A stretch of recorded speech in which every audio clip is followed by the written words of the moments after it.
ड्रूज एक अनोखा और अक्सर गलत समझा जाने वाला एथनो रिलीजियस ग्रुप है जिसकी जड़ें मिडिल ईस्ट में बहुत गहरी हैं। उनका फेथ 11वीं सदी में इस्माइली शिया इस्लाम से अलग होकर बना, लेकिन तब से यह एक अलग रिलीजन में बदल गया है। ड्रूज फेथ का कोर मोनोथियस्टिक है, जो एक भगवान में विश्वास रखता है, लेकिन इसमें अलग अलग फिलोसॉफीज और अब्राहमिक रिलीजन के एलिमेंट्स शामिल हैं, जिससे एक कॉम्प्लेक्स थियोलॉजिकल टेपेस्ट्री बनती है। यह बिलीफ सिस्टम बहुत सीक्रेटिव है और इसके सेक्रेड टेक्स्ट्स और कोर टेनेट्स को बाहरियों या अपनी कम्युनिटी के अंदर के लोगों को भी नहीं बताया जाता। सीक्रेसी का यह प्रैक्टिस, जिसे तकिया या डिसिम्युलेशन कहा जाता है, एक क्रूशियल सर्वाइवल मैकेनिज्म रहा है, जिसने उन्हें एक अस्थिर रीजन में सदियों के परसिक्यूशन और पॉलिटिकल डिस्टर्बेंस से निपटने में मदद की है। ड्रूज रिलीजन का एक सेंट्रल पिलर पुनर्जन्म या आत्मा के ट्रांसमिग्रेशन में गहरा विश्वास है। उनका मानना है कि मरने पर एक ड्रूज आत्मा तुरंत एक और ड्रूज बच्चे में फिर से जन्म लेती है, जब तक कि वह शुद्धि और डिवाइन के साथ पुनर्मिलन प्राप्त न कर ले, तब तक उसका जीवन चक्र जारी रहता है। यह विश्वास उनके सोशल फैब्रिक और जीवन और मृत्यु के उनके पर्सपेक्टिव को आकार देता है, जिससे कम्युनल आइडेंटिटी और शेयर्ड डेस्टिनी की एक मजबूत भावना बढ़ती है।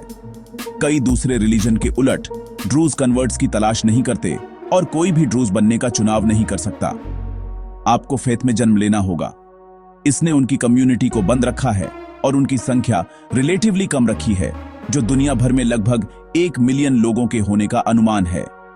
ग्लोबल ड्रूज पॉपुलेशन मेनली लेवेंट में कंसंट्रेटेड है। सबसे बड़ी कम्युनिटी सीरिया में रहती है, मेनली सुवेदा के ऊबड़ खाबड़ पहाड़ी दक्षिणी प्रोविंस में, जिसे अक्सर जबल अल ड्रूज या ड्रूज का पहाड़ कहा जाता है।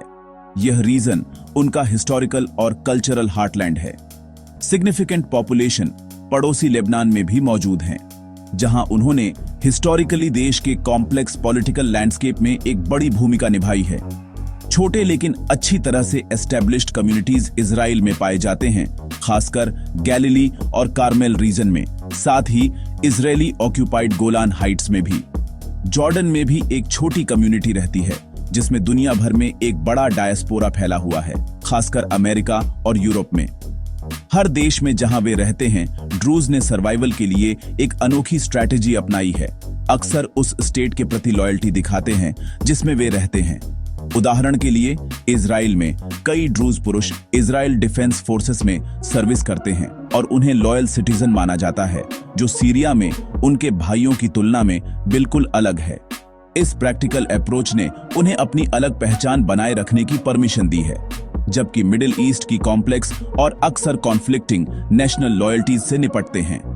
हालांकि इसने इंटरनल डिवीजन और कॉम्प्लेक्सिटीज भी पैदा की है, खासकर जब ऐसे कॉन्फ्लिक्ट्स होते हैं जो उनके होस्ट नेशन को एक दूसरे के खिलाफ खड़ा करते हैं, जिससे अंतरराष्ट्रीय ड्रूज कम्युनिटी एक मुश्किल और अनिश्चित स्थिति में आ जाती है।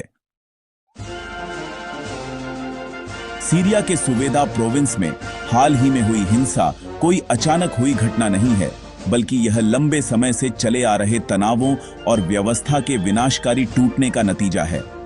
जुलाई 2025 के स्ट्रगलों का मुख्य कारण स्थानीय ड्रूज आबादी और पड़ोसी सुन्नी बेडुइन ट्राइब्स के बीच बढ़ते सेक्टेरियन फ्रिक्शन में निहित था। सालों से यह संबंध जमीन, संसाधनों और फिरौती के लिए अपहरण के एक चक्र के विवादों से तनावपूर्ण रहा है। इन लोकल शिकायतों को उस पावर वैक्यूम ने खतरनाक रूप से बढ़ा दिया था, जो दिसंबर 2023 के अंत में बशर अल असद के शासन के पतन के बाद आया था।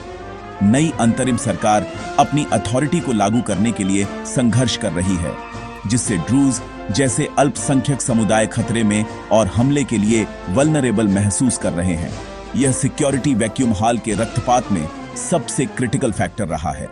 सुवेदा में राज्य की सिक्योरिटी अपरेटस के या तो अनुपस्थित या अप्रभावी होने के कारण लोकल कम्युनिटीज को अपने दम पर छोड़ दिया गया था। इस माहौल ने लॉलेसनेस को बढ़ावा दिया, जिससे आर्म्ड फैक्शंस और क्रिमिनल गैंग्स को बिना किसी सजा के काम करने की परमिशन मिल गई। नए सेंट्रल गवर्नमेंट की अपने नागरिकों की रक्षा करने में विफलता ने एक ऐसी स्थिति पैदा कर दी जहां लोकल ड्रूज फाइटर्स ने महसूस किया कि उनके पास अपने घरों और परिवारों की रक्षा के लिए हथियार उठाने के अलावा कोई ऑप्शन नहीं था।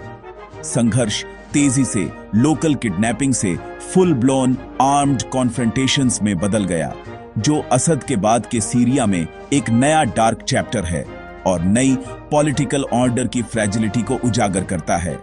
यह कॉन्फ्लिक्ट जुलाई 2025 की शुरुआत में अपने चरम पर पहुंच गया, जिसमें सुवेदा में भयंकर झड़पों की खबरें आईं। ड्रूज फाइटर्स और आर्म्ड बेडुइन ग्रुप्स के बीच हुई लड़ाई के परिणाम स्वरूप बड़ी संख्या में लोग हताहत हुए। विभिन्न स्रोतों से मिली रिपोर्टों के अनुसार मरने वालों की संख्या 79 से 160 से ज्यादा लोगों तक थी।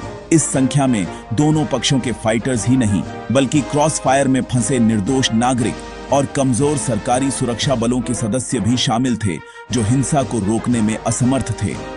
लड़ाई की तीव्रता ने कस्बों और गांवों को युद्ध के मैदान में बदल दिया, परिवारों को विस्थापित कर दिया और सेक्टेरियन डिवीजन को गहरा कर दिया, जो प्रोविंस को अलग करने की धमकी देता है। एक ऐसे कदम में जिसने कई ऑब्जर्वर्स को चौंका दिया, सीरियन अंतरिम सरकार की सेना असद के पतन के बाद पहली बार सुवेदा प्रोविंस में घुस गई, जिसका मकसद कथित तौर पर व्यवस्था बहाल करना था। 16 जुलाई 2025 को सीरियन रक्षा मंत्रालय ने सीज फायर की घोषणा की, जिससे स्थिति को सामान्य करने की उम्मीद थी। हालांकि इस इंटरवेंशन को ड्रूज कम्युनिटी ने संदेह और डर के साथ देखा।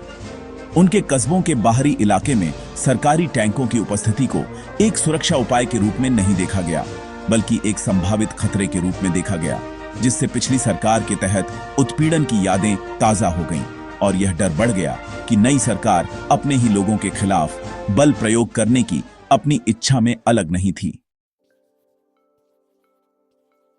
सुवेदा में कॉन्फ्लिक्ट ने जल्दी ही रीजनल पावर्स को अपनी तरफ खींच लिया, जिससे एक लोकल क्राइसिस एक जियोपॉलिटिकल फ्लैश पॉइंट में बदल गया।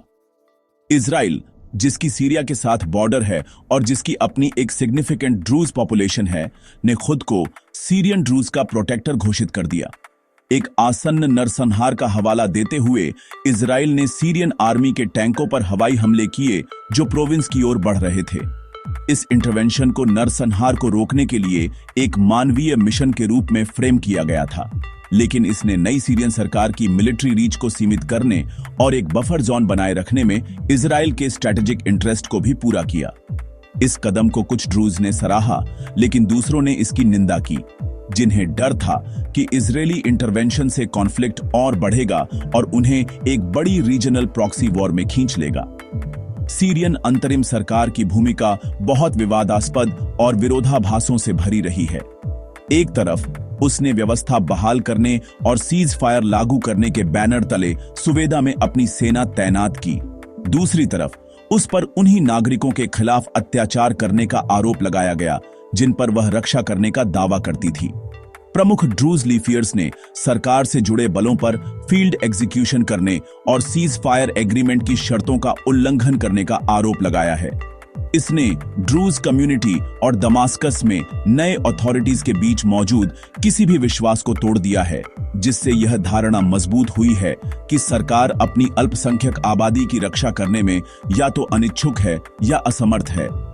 ड्रूज लीफियरशिप की प्रतिक्रिया अवज्ञा और निराशा दोनों की रही है। शुरुआत में शेख हिकमत अल हाजरी जैसे स्पिरिचुअल लीफियर्स ने शांति की अपील की और अपने अनुयायियों से सीज फायर के अनुसार हथियार डालने को कहा। हालांकि जैसे ही सरकारी दुर्व्यवहार की रिपोर्टें सामने आईं, यह स्थिति नाटकीय रूप से बदल गई। शेख अल हाजरी ने बाद में एक शक्तिशाली बयान जारी किया, जिसमें सरकार पर अपने वादों को तोड़ने और अपने लोगों के खिलाफ नरसंहार करने का आरोप लगाया गया। इस घोषणा ने ड्रूज कम्युनिटी को एकजुट किया, उनकी लैंडों की रक्षा करने के उनके रिजॉल्व को मजबूत किया, जबकि उस अविश्वास की गहरी खाई को भी उजागर किया जो अब उन्हें सेंट्रल गवर्नमेंट से अलग करती है। इंटरनेशनल कम्युनिटी की प्रतिक्रिया मिली-जुली और काफी हद तक सतर्क रही है। संयुक्त राज्य अमेरिका ने शांति और एक शांतिपूर्ण समाधान का आह्वान किया, सभी पक्षों से तनाव कम करने का आग्रह किया। इसके विपरीत सऊदी अरब जैसे रीजनल पावर्स ने इजरायली हवाई हमलों की निंदा की उन्हें सीरियन सॉवरेनिटी का उल्लंघन और एक खतरनाक वृद्धि के रूप में देखा।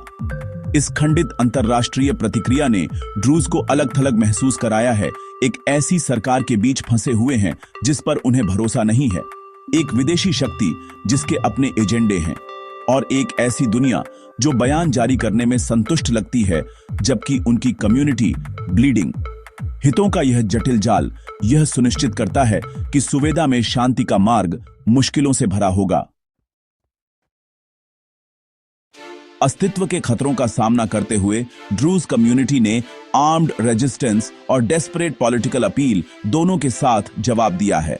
लोकल ड्रूज फाइटर्स, जिनमें से कई ऐसे सिविलियन हैं जिन्होंने हथियार उठा लिए हैं, ने अपनी एंसेस्ट्रल होमलैंड की रक्षा के लिए एक भयंकर दृढ़ रिजॉल्व दिखाया है।